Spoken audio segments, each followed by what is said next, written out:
The Chilliwack chapter of the Vintage Car Club of Canada is headed by Barb and Ross Caldwell.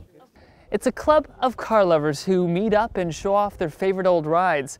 I mean, just look at this juicy old Corvette. There's something for everyone here, and the story about how Barb and Ross got involved with the club all started with the only classic car they could agree on buying. I was a young boy in my mid-teens, early teens. I saw this at a dealership.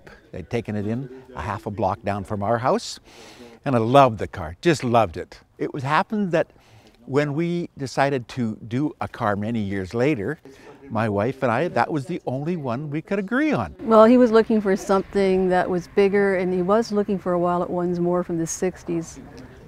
Sort of when he was in his 20s and kind of cars he drove around, and I just thought they looked like big boxes.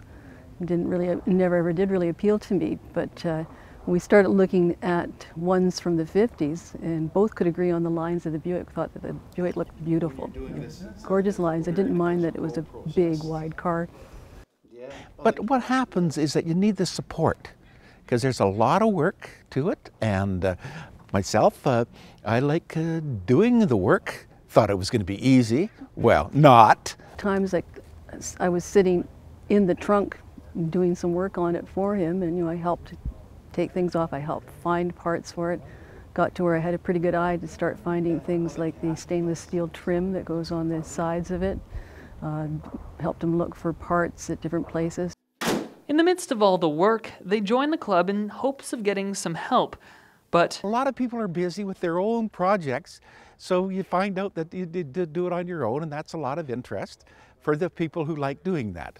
Still, they've enjoyed being a part of the club for the past 10 years, all sharing that common interest in old cars.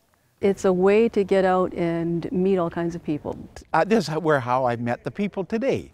Yeah. So that alone, because we're kind of homebodies, and then to get out and meet people like this, it's a real nice hobby that way. Their 55 Buick Special 2-door hardtop's brake problem has relegated it to the garage for the winter. But they hope to have it up and running by the summer to draw in the crowds. But even now, in the dead of winter, there are always some good old cars from good old friends that are able to come around and get people talking. For Shaw TV, I'm Jonathan Horst.